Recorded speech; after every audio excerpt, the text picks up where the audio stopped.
कि आत्मा आज रो रही है और आत्मा रो रही है। और हम सब कुछ जानते हैं किस प्रकार से पांडु एक पवित्र स्थल है। पांडव के नाम से स्थान है और उस स्थान पर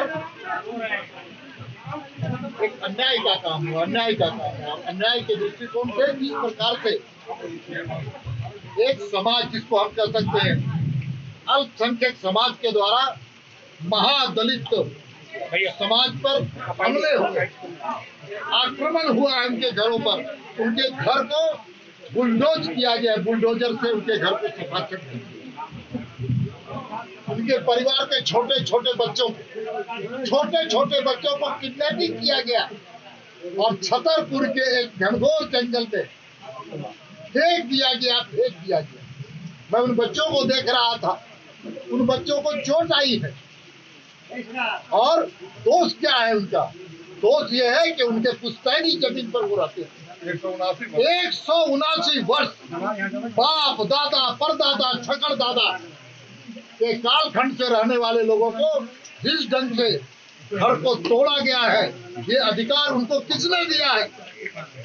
ऐसा महसूस होता है कि जब से हेमंत सोरेन जी की सरकार और कांग्रेस और आरजेडी की सरकार तब से तुष्टीकरण की राजनीति के कारण ऐसे असामाजिक तत्व और अपराधियों का तांडव पूरे प्रदेश में हुआ और ये उसी का एक कड़ी है।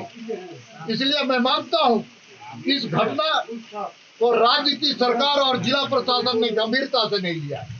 आज भी देखिए जिस प्रकार से लोग रह रहे हैं, किस प्रकार से रह रहे हैं, और रहने का मूल कारण क्या है कि सरकार का एक नुमाइंदा भी नहीं आ पाया। कोई कांग्रेस का नहीं, आरजेडी का नहीं, जेडीएस का आदमी इनके आंसू को पोंछने के लिए नहीं आए। आने के बाद वैसे लोग आए जो आ करके इनके तकलीफ को बढ़ाने का काम किया। उन्होंने कहा कि क्यों उन पर एफआईआर हो रहा है। इसलिए भारतीय जनता पार्टी की ओर से मांग है कि पूरे गांव के लोग इनके घरों को तोड़ा है, इनके बच्चों को किडनैप किया है और इसलिए सभी लोगों पर, सभी गांव के, चाहे महिला हो चाहे पुरुष, उन पर एफआईआर दर्ज हो। सभी के साथ नाम दर्ज, उनके नामों के साथ एफआईआर दर्ज होना चाहिए और 24 घंटे के अंदर उन लोगों की गिरफ्तारी होनी चाहिए। और ये परिवार जहां पर रहता था उसी परिवार को उसी स्थान पर रहने की सरकार स्वीकृति दे, क्योंकि वो उनकी जमीन है और जिस जमीन में जिसका हक है उसके हक को हटाने का, उनको हटाने का हक, कोई अधिकार राज्य की सरकार और पुलिस प्रशासन और जिला प्रशासन को नहीं है। ये पूरी तरह से घटना यहाँ के स्थानीय प्रशासन इसके दोष है।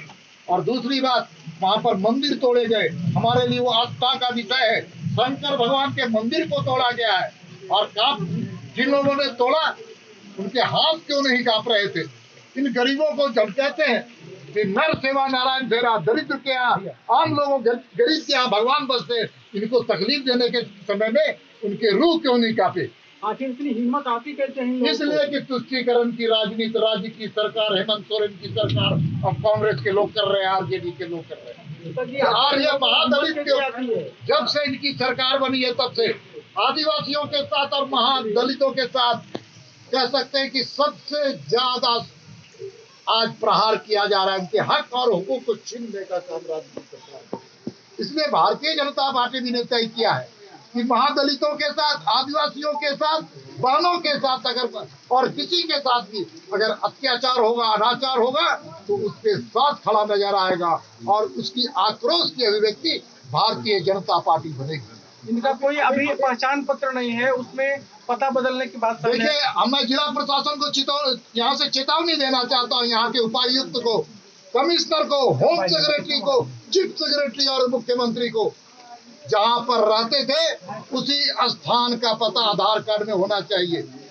और इनके साथ इनके पुश्तैनी जगह उसको हटाने का अधिकार किसने दे दिया उनको?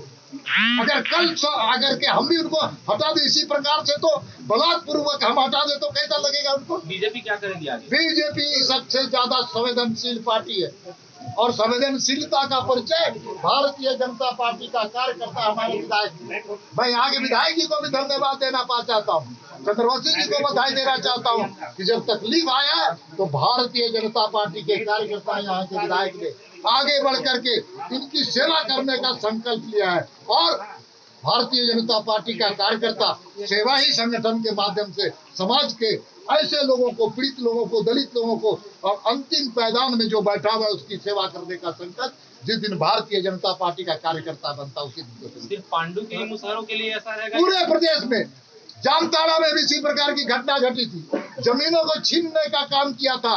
वहां पर हम सब लोगों ने मिलकर के उस जमीन को वापस करने और करवाने का काम किया।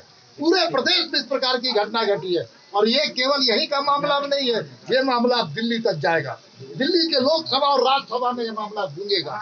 और साथ साथ मैं कहना चाहता हूँ कि विधानसभा में होने वाला है, भारतीय जनता पार्टी के विधायक यहाँ उपस्थित है, वो भी वहां पर अपनी विरोध को दर्ज करेंगे और सरकार को अपने चेहरे दिखाने का काम करेंगे। इतना नहीं, इस मामले को हम सब लोग जानते हैं कि नरेंद्र मोदी जी गरीबों के देवता के रूप में पूजे जाते हैं, और वो अनुसूचित आयोग है, अनुसूचित जाति आयोग है। यहाँ पर भी मामला जाएगा और वहां से भी टीम केंद्र से आएगी और इसको न्याय मिले, इसके लिए भारतीय जनता पार्टी पूरे प्रदेश में संघर्ष करेगी। धन्यवाद।